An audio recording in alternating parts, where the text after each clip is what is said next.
I'm Eric Loy, and welcome to Eric Loy Interviews. On this podcast, we talk with folks from the VTuber community on their channels, their talents, their stories, where they come from, and their plans for the future. We are joined by Astaroth Umbraxakar. Hi. Hello. Hey, thank you so much for coming on. Please introduce yourself to everybody. Happy to be here. I'm Astaroth Umbraxakar. I'm a half Shadow Dragon VTuber that's steeped in D&D, Warframe, and a lot of other various things.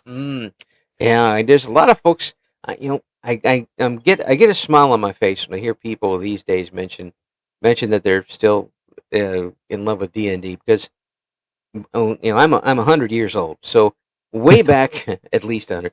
But I was playing it back when it was just one book.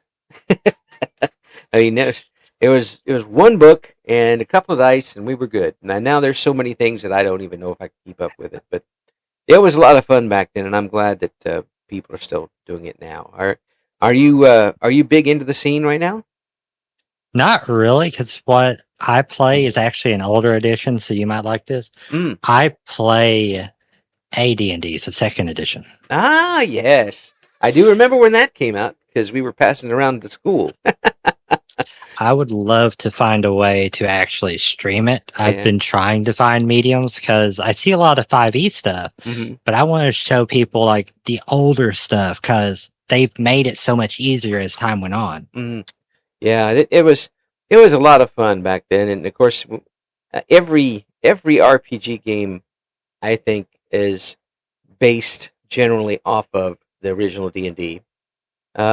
You wouldn't hear about hit points or spell points or building up your strength, anything like that, without the D&D stuff to start with. So what do you like better about the advanced D&D as opposed to what's going on now? So I'm a Souls player, and if you compare now to back then, second edition is basically the Dark Souls of D&D. Yes. With all the stuff. Because, I mean, like, the stuff they've taken away from things, like, look at a vampire from second edition. One hit. Oh, hey, you just lost 2 experience levels. A shadow. Oh, hey, it taps you. Say goodbye to a point of strength. Yep. And just some of the brutality of the monsters. I love it. Oh, yeah. It turned up the volume quite a bit. Because in the old days, we basically had, you ran into a gelatinous cube, and now all your armor is gone. Then you run into lots of orcs. I mean, orcs are the fodder enemy on a lot of them. Oh, but we always had to start at level 3 though, just because it's way too easy to kill level 1 character in a second edition. Oh yeah.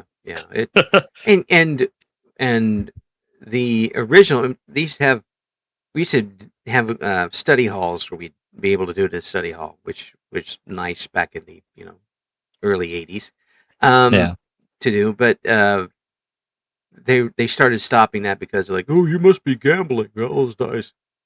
Really? Oh God. We're high school sophomores in 1981. Do you think we have that much money to gamble?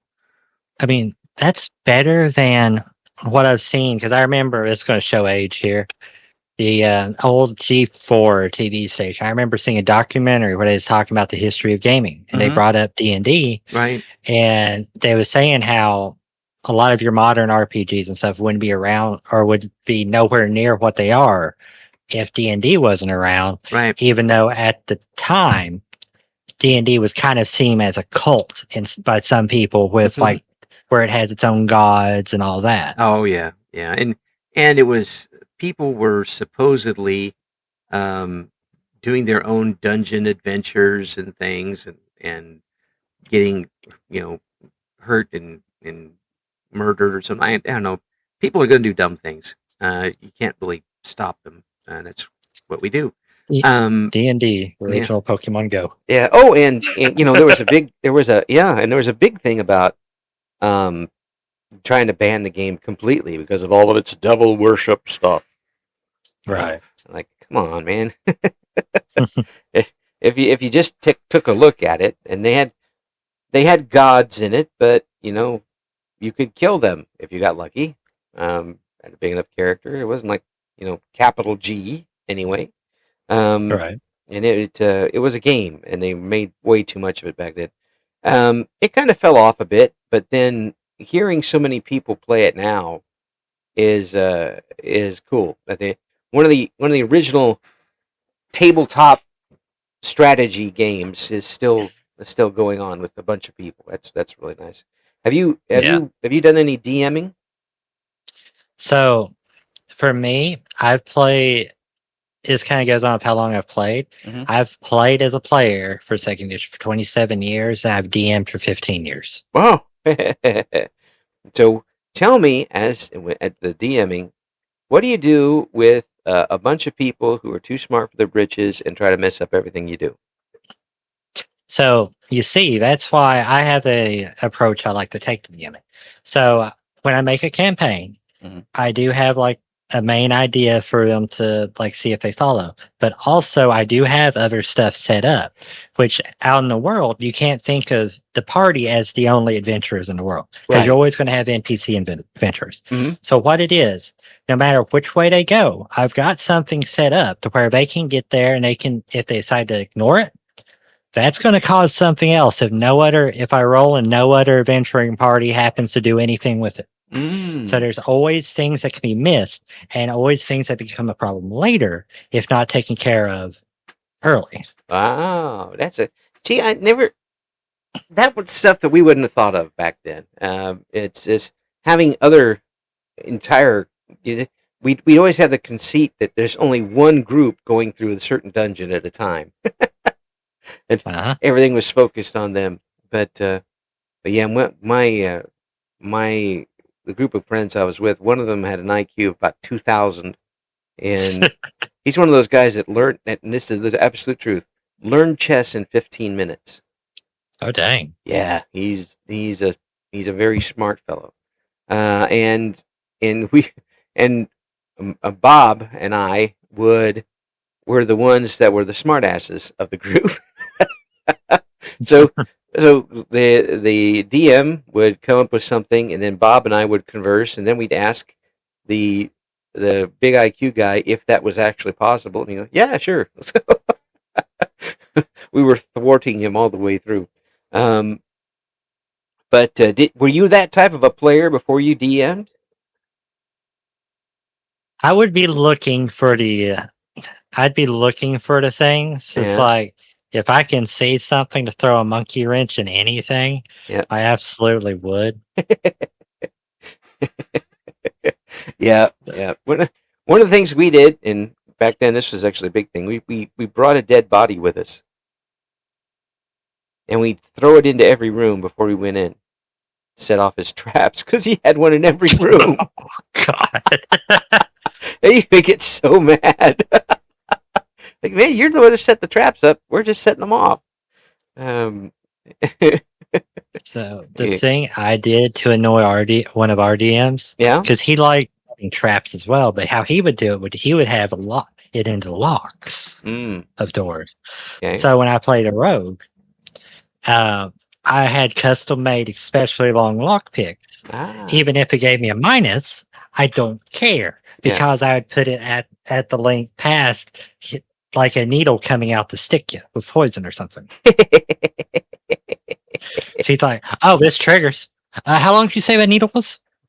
That's you. Never mind. It's 3 feet You'd see him long. get all happy, and it's just like, I hate you. Yeah. But then I guess you run into some DMs that have the ones that no one thought of before, traps, and then you're like, oh my gosh.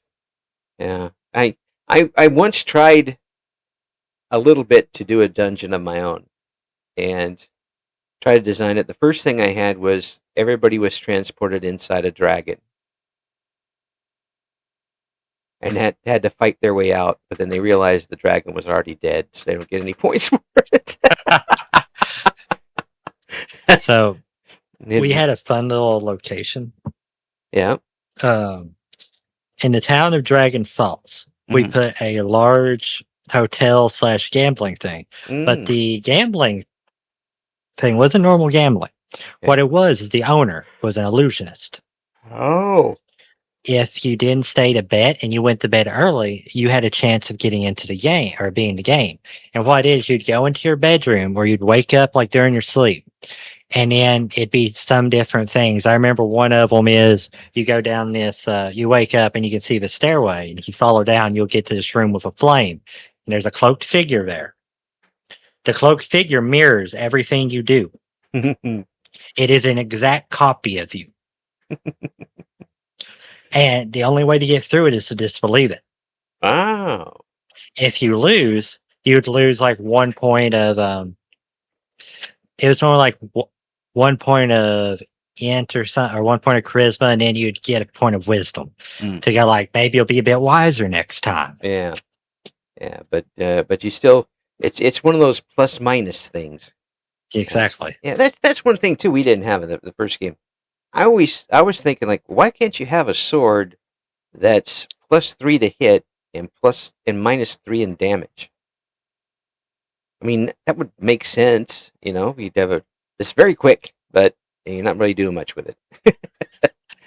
That or like some of the weapons that have some quirks to them, like I think it's called the back spider spear in second, where like if you miss it, the spear itself curves around and stabs you in the back. Yeah. That would be really cool. Like, what the hell? I did have this one where I had my usual. I was a cleric back when we only had like 3 things we could be, and we come up on a chest, and there is a staff in the chest, and I was the only one who could really use the blunt weapon.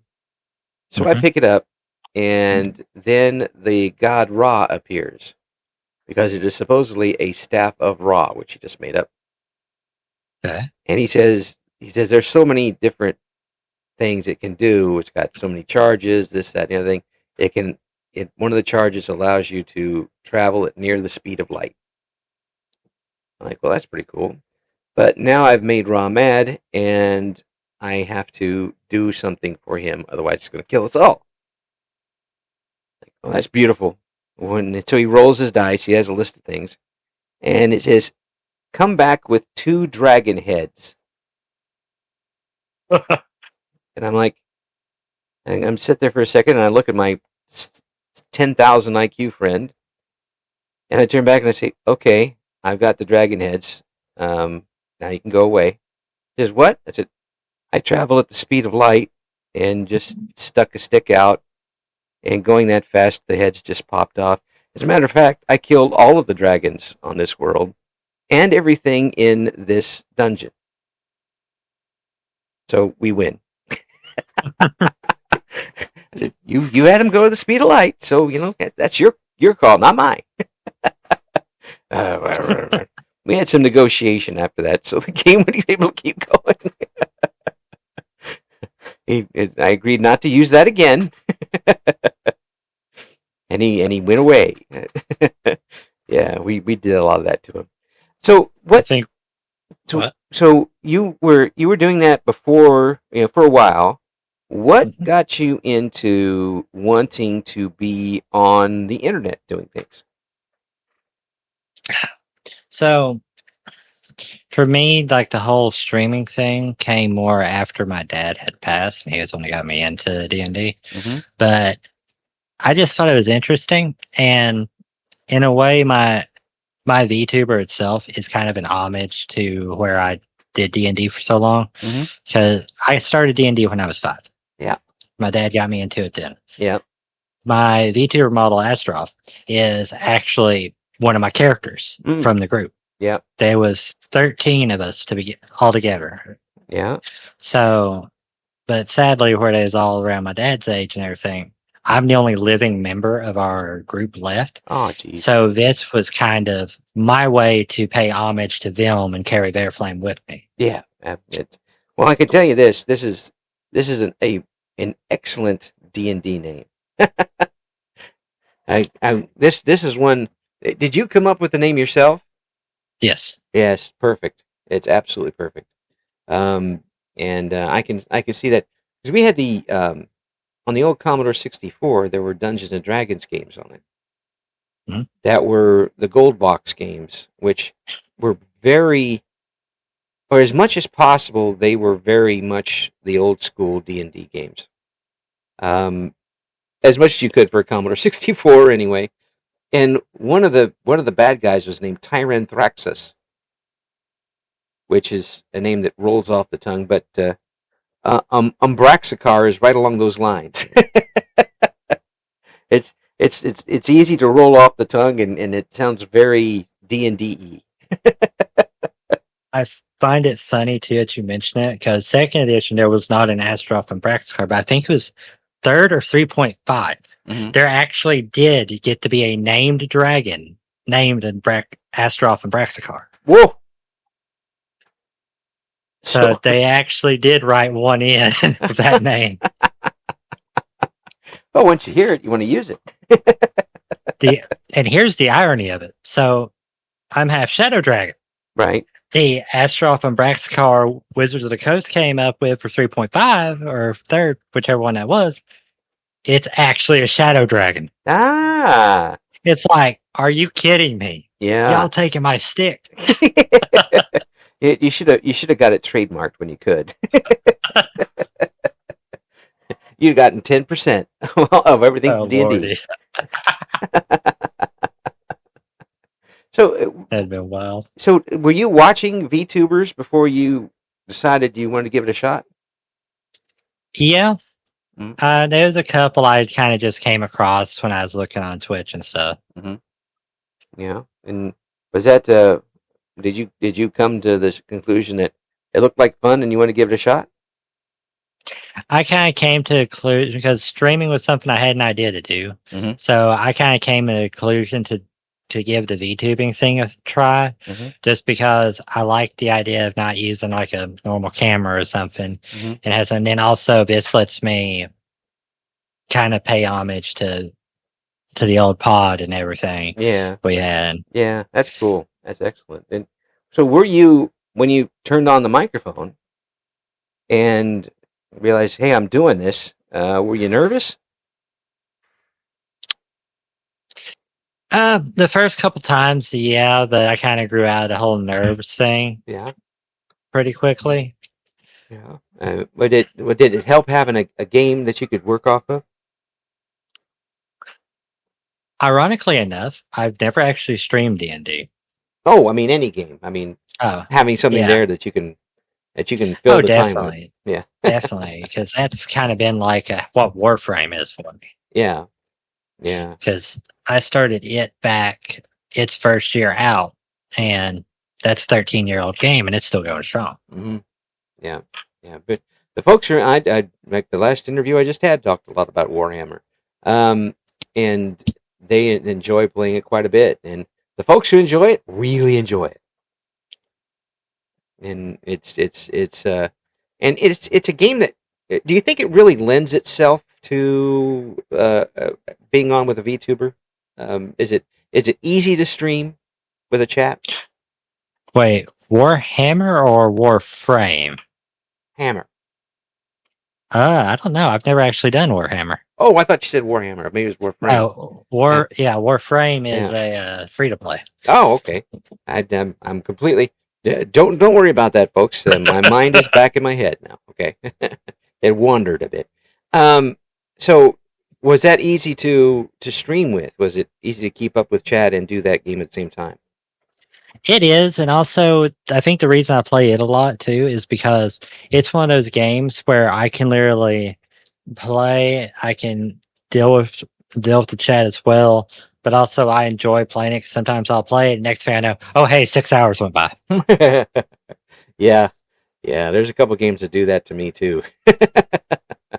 It's like all of a sudden it's daylight and I have to be at work in a couple of hours.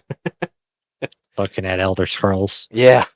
For me it was Stardew Valley, because I just locked into that game, and it was pretty much the only game I had on the computer at the time. And I was working at a job where I had to get up at 3:30 in the morning to be into work, and then and it would be like 1 o'clock, and I'm still playing. Oh God. Yeah, yeah. I did get a lot of sleep during that time. I feel that too because one of Yeah. the shifts I used to do was like 4 a.m. to 12:30 in the afternoon. Oh, yeah. That's rough. I mean, especially rough on me because I used to do overnights when I was a kid. Oh yeah. And like the first overnight shift I worked was 10 p.m. to 6 a.m. And that's terrible. I mean, maybe the only worst shift would be 9 to 5 overnight would be worse. But 10 p.m. you don't get enough time to go out and do anything with your other teenage friends. Right. And 6 a.m. You're just too tired to do anything anyway, so you go home and go to sleep and skip my college classes. I made life rough on myself. The Yeah, it sounds like it. Yeah. So when did you start getting an audience to start coming back for your streams? Was it pretty quickly? Um, it's kind of been off and on that, Mhm. but I have picked up regulars over the course of time because used to like when I first got started, it was a few friends of my time at the time really started supporting me. They was always in there, and actually they was supporting me when I first started. That's how I got affiliate really quick Mm, on it back when that was one of the bigger things. yeah. Well, I mean, it's still a big thing. Yeah. Yeah. It takes some people a long time to do that, and for some people it just kind of clicks pretty quick. Are those folks still with you now on the streams? No, they're not. Unfortunately, we kind of went our own paths. Mm, yeah. Yeah. It happens. Have, Yep. have you been able to kind of recycle an audience back up? Yeah. Yeah. A- And I've also like I've got some people that come in from different parts of the world Mm. too, and it's always neat. So I got one guy. He's a streamer, a friend of mine. He pops in. Normally when he gets up in the morning, he's over across the world. That's amazing too. Is that you realize that the people that are with you in the chat, they could literally be standing upside down from you on the other side of the planet. Yeah. And some people be just like you said, get up early just to come on and see what you're up to, or be a part of your stream. Um, was that something you were even thinking about when you started? So I never considered it, but at the same time, it wasn't something I didn't see as a possibility because I was always an old Xbox gamer. Uh So like from Xbox Live and stuff, I know how you could just keep on getting people, just meeting them from all over. huh. Oh yeah, yeah.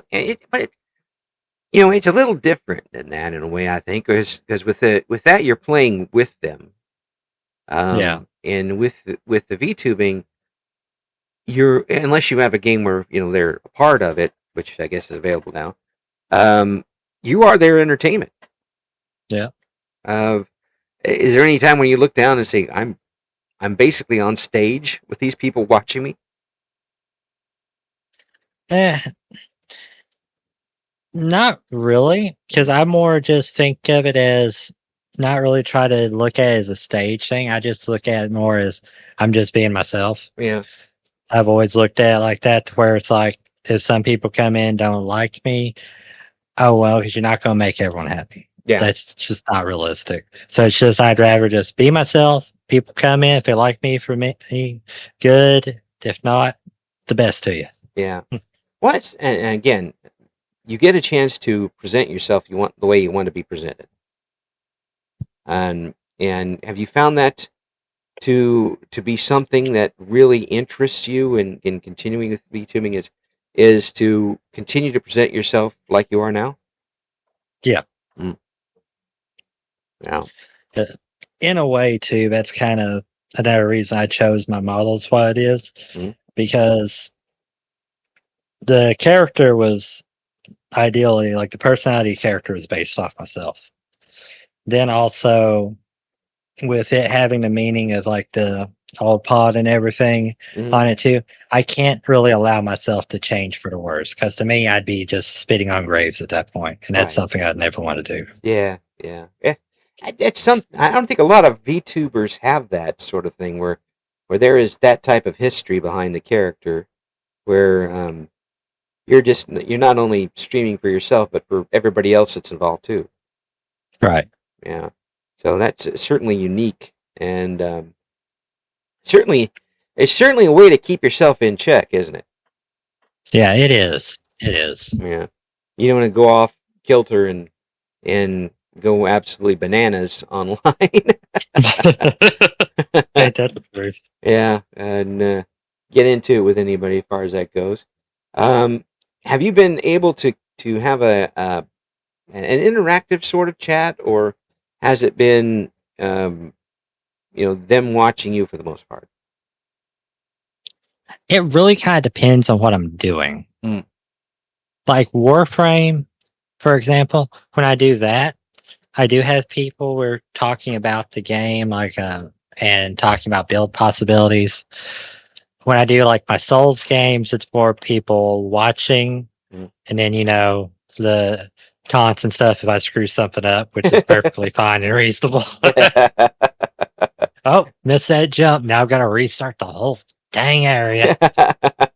Except you don't use the word "dang." That's okay. Yeah, exactly. We're way over 18 plus here. Okay. I tell them it's 18 plus 18 plus 18 plus 6, so we're good as far as that goes. All right. Yeah, but but it does give you that. It's not just your pride that you're working with here. It's you want to do things right by the people who came before you. Exactly. Yeah, and does that put an extra pep in your step when you turn the microphone on? It does, because to me it feels like if I don't try my best at stuff at that point, then is it really what I say what it say it's for? If I'm not trying my best, considering the history behind it and everything. Mm-hmm. Mm-hmm. Yeah, yeah, and it makes that'll give you that extra spur when you're not quite feeling like doing something. You're like, nope, got to do it, and That, and then like it also makes me look at it as like if I'm not having a good mental day or something, I don't stream that day just because it wouldn't be me putting my best foot forward. Yeah, and your audience will know, and Exactly. and then it just and everybody will do it at least once, because they don't know they're having a bad day until the train comes on and everything crashes, and then you start cussing like a golfer, and then it gets it all kind of blends into one thing by the time it gets over with. But Cussing like a golfer. oh yeah, buddy, I am from the South. The preachers down here will cuss you out. yeah, yeah, I know. I told a fellow who is a basketball coach, a NCAA men's basketball coach, not known for ever cussing in public, ever. And he told me he was just starting up golfing. I said, Coach, said you haven't even started golfing yet until you've used 4-letter words in ways you've never heard before, and you've helicoptered at least one driver down the fairway. Okay, that's great. That's great. So once you've done that, you're a golfer. And I did that in my first time golfing, so I was already in. Yeah, I wish I could get back to it, but I'm not in shape to do it. Did you have a goal when you started, other than getting out and see what you were doing?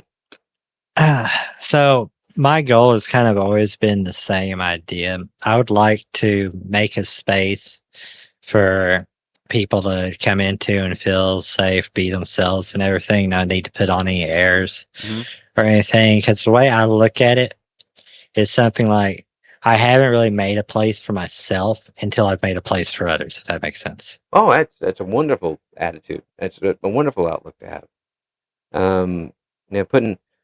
Making sure everybody else is comfortable, then you'll be comfortable. Exactly. Yeah, yeah. That's it. And a lot of people have different reasons for doing it, and they're all valid.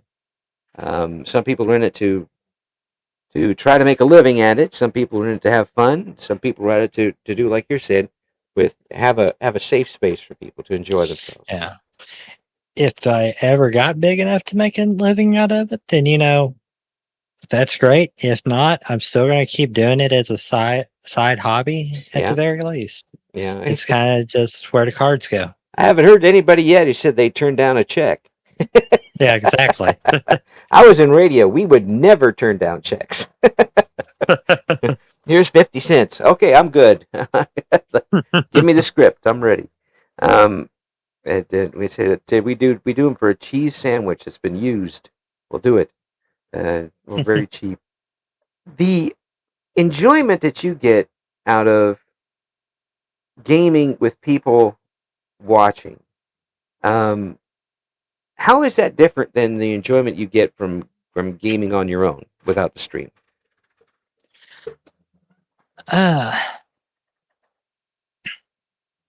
mean, it's interesting in a way because some of the people I meet on like Twitch that want to jump into a game or something are completely different, like the people I'd normally meet in game. So it's a more variation of people. Mm-hmm.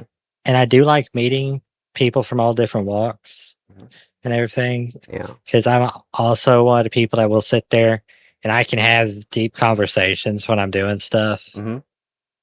So it really is interesting to see different perspectives and everything. Mm. Oh yeah, especially if you're talking to people in other countries or other hemispheres, for crying out loud. Yeah. And backgrounds and such.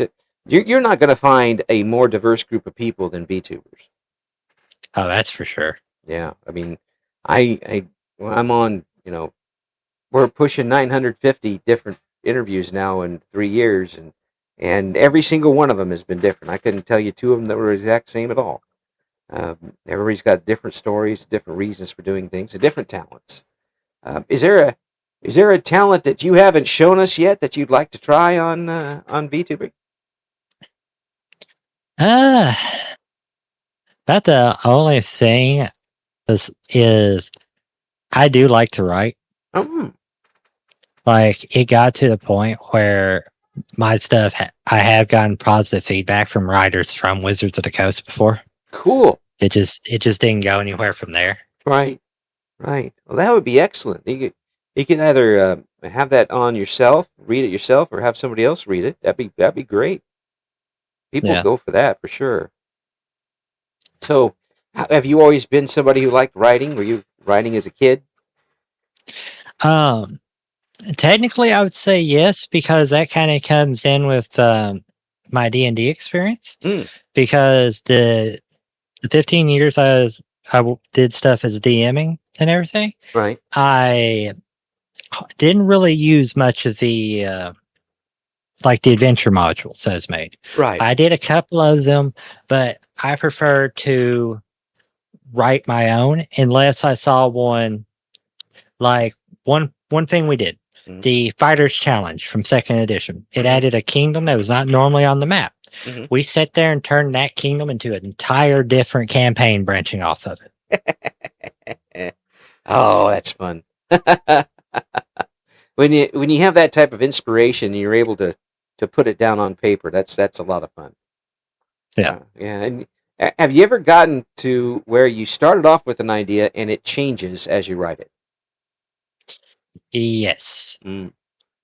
Yeah. So how do you take that? Do you start all over again, or do you adapt as you go? So that part I adapt, although my methods for writing does kind of give me more of a streamlined idea, because what I'll do is I'll sit there like what I have in my head.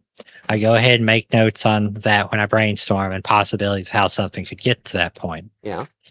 So with using that as the main goal, as I start writing and different ideas come, I try to think, how can this chain? Ah, okay. How do you get from A to B? Exactly. Yeah.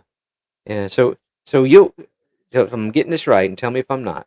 You kind of have several different ideas, and you'll try to get them in order and in a way that they'll work together. Exactly. Ah, cool, cool. Yeah, that's not easy sometimes. I mean, you really got to mix up some batches in order to get some things to work together. It's not easy, but once you get used to it, it is fun and everything Mm-hmm. to me. Yeah. Like for example, I actually wrote a VTuber lore for a friend of mine. Mm-hmm. He gave me a base idea, but I knew how he liked Bloodborne and everything. Right. So he didn't have the world idea. He had just kind of the base idea of it. Mm-hmm. Like, okay, let me see if I can take some inspiration for Bloodborne, because he had the main thing, but he didn't know how it's going to lead up. So I came up with the lead up for it, gave him his main idea and all that, and came up with how it got to that point. Ah. So you took the basic idea and put all the bells and whistles on it. You expanded it out for them. Yeah. Yeah. That's now. Would that be something you'd be interested in doing for other folks? Yeah. Yeah. Because I know there's some folks who actually do commissions for that sort of thing. Yeah, I've actually got a VGen where Yeah. I've got lore writings. Yeah. Well, we'll make sure we put that in the links in the description for the video when we get around to it here. So Okay. folks can tap into that wonderful talent of yours. You know, would you think about doing a story based um, idea for a video game yourself? Writing the story elements for a video game.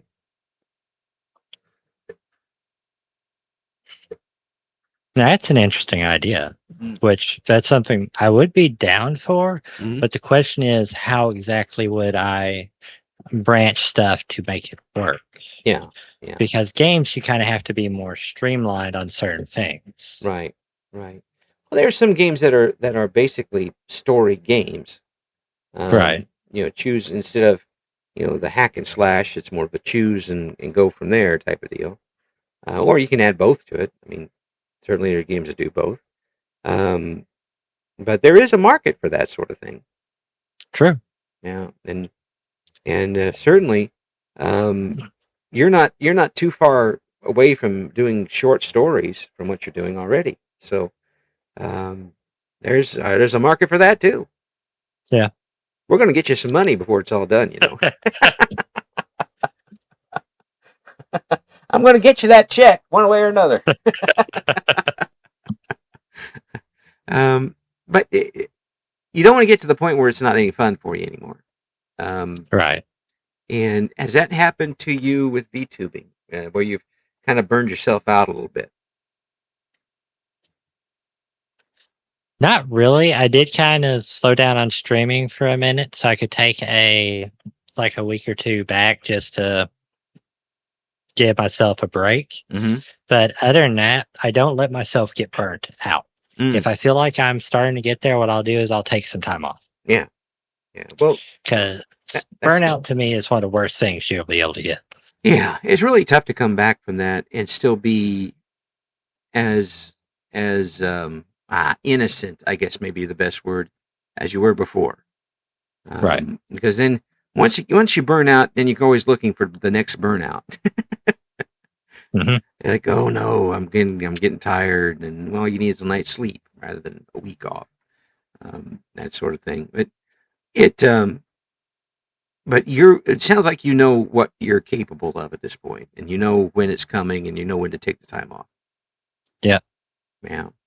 And has VTubing been something that you've been able to carry on to life off the networks, where maybe you're a little more gregarious now than you were before?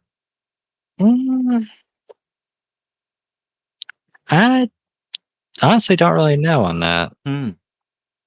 Yeah. I've never thought of that about that. Yeah. And some folks come in and they're very, very much a wallflower, and being, basically in front of a bunch of strangers talking to them, kind of kind of opens them up a little bit. And there's some folks who are gregarious to start with and um, don't have a problem with that at all.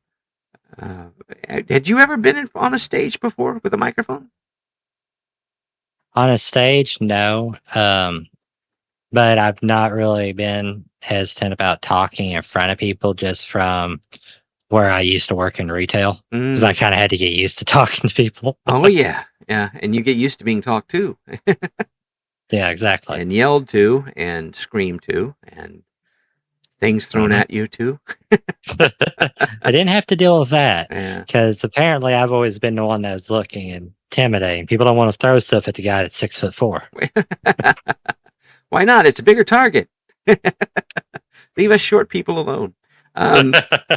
But you've also got a voice that's very welcoming and smooth and soothing. So if somebody tunes in, they're not going to get immediately ambushed by anything. You've got a really, really smooth tone to your voice. Thank you. Yeah. You think that's yeah? Have you ever thought about that being a big selling point for you? Honestly, not really. Because also I kind of get told a bunch too that I do have like a big country accent where some don't understand. Well, that's too bad for them. I'm from Illinois, and we're the home of not accents. Yeah. We'll go somewhere, and I'll go. I went down to Georgia a few years ago and picked up the accent quickly, but I came back and lost it. And to me, the accents are something I don't want to see people lose or anything like that. Right. It's a big part of you. It's a part of your personality. It's something different. And we don't want everything to be the same. Otherwise, we'll end up with, cable television. Oh, Lord, I wasn't expecting that joke. Yeah. 75 channels of, the same type of programming. We don't want it the same. There's too many folks on now that have different ideas and different ways to do things. And that's what makes being a VTuber enjoyer something else. Because, say, I tune into somebody and I don't necessarily like what they're doing, the game they're playing. I can find something else. It's not that hard. Exactly. Yeah. Do you still watch VTubers? Yeah. Yeah. I still pop in, especially like people I know. I'll pop into their streams and stuff. And sometimes I do just kind of find myself scrolling on different things. Yeah. And it's like, oh, okay. Yeah. Let's see how this person is. Yeah.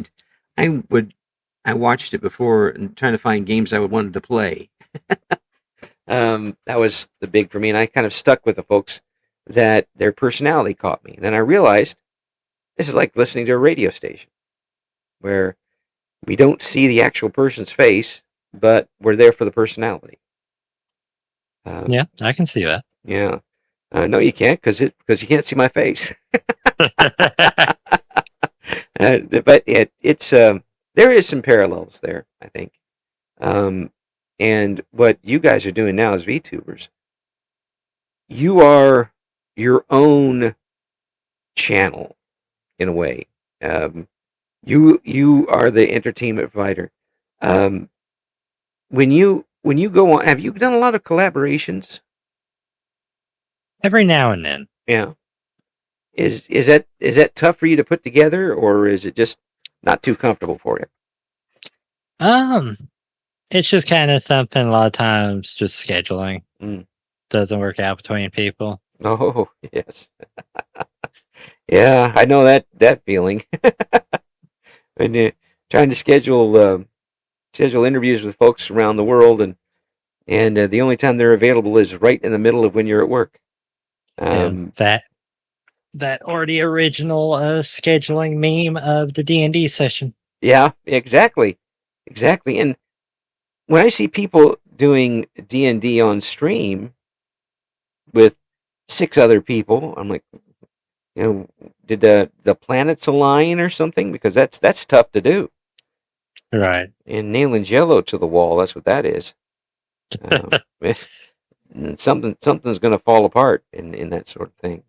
Have you had a situation where um, a collaboration just didn't work out the way you wanted it to? Yeah, there has been a couple like that. Just didn't click. Pretty much, like it just didn't click with me and the other person and all that. So it's just kind of one of those. It's just one of those things. Just learn and move on from it. Yeah, it's not anybody's fault when that happens. I mean, Exactly. it just you get people think you get two singers together that are really good singers, but they just don't harmonize, and it just sounds like somebody caterwauling in the shower. It's Oh God. or literally cats caterwauling. It just doesn't work right, but that doesn't mean you shouldn't try again. Have you been able to find a few people that you could if you say right now I want to go collaborate with someone, could you go find somebody right now? I've got a few people I could. Yeah. Yeah, they've been with you for a while. And some, yes, some are relatively new, but it's one of those like we just click. So it's kind of a different range of how long have I known the people. Yeah. What type of games do you usually do if you do collaborate? That's kind of varying between like Phasmo, I've done Warframe, any type of shooter pretty much. Phasmophobia. So, that game has really grown over the years. When it first came out, there was like 6 different ghosts it could have been, and now there's an encyclopedia full of ghosts it could be. Yeah, another game that I got to see that happen is came out a little bit later than Phasmo. But have you ever played Ghost Watchers? No. So when it came out, I got it when it was in early access and everything, and it was okay. It goes a little bit more in depth to the ghost hunting than Phasmo, but not as hardcore as like Demonologist. It's a good step in between there, and it was all right. But then after I stopped playing, because it's like, it's not where it needs to be yet. I happened to notice somebody streaming it, so I watched. It's like, okay, looks like they finally revamped it. Yeah. And they had revamped it completely. Yeah. Well, that's one of the things with people. I think game developers are realizing this, that VTubers and streamers in general are free advertising for one, and also free bug finding. and you'll get if you're playing a game, Ghost Shooters 2 or something, and they trust your opinion on it. And they watch you play, and there's some things you like, some things you don't. Well, maybe they'll put up a patch fix for it or something. Right. And they didn't have to pay anybody to do it either. They didn't have to pay for any research into it because they had the real thing right there in front of them. It seems like the independent games are the ones that figure that out first. Yeah. Yeah. Would you rather play an independent game or a big company game?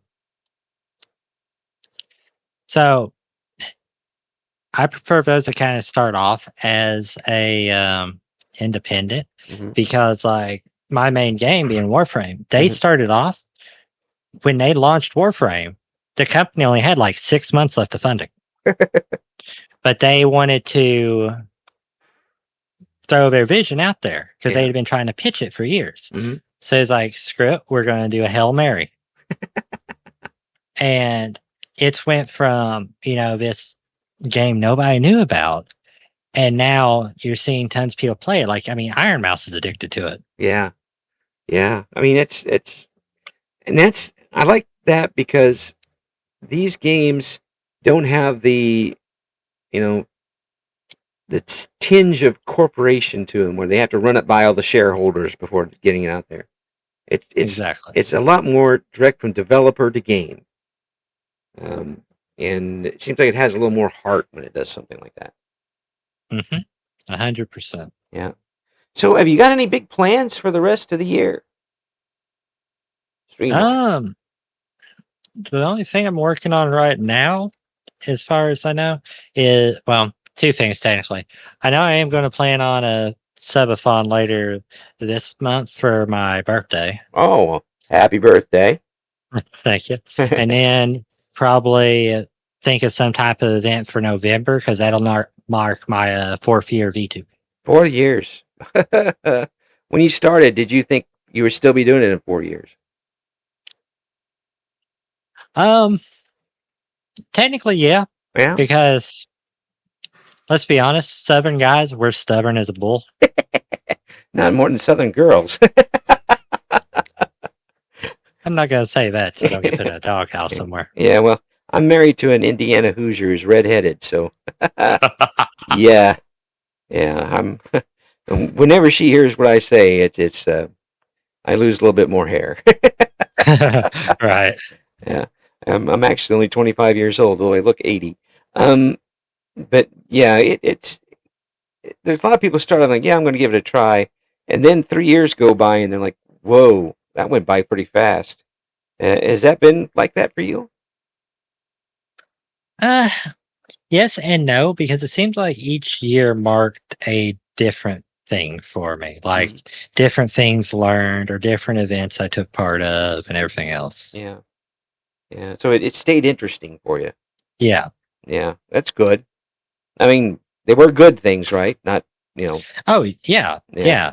Now, like, if you, like, when I first started, if you'd asked me if I'd been part of, like, Alara's World Record Fall Guys thing, Yeah. or, like, the Mighty Mouse charity event, Yeah. or, like, the Gamers Outreach stuff I've helped in some, it's Well, like, I never would have thought I'd be doing that.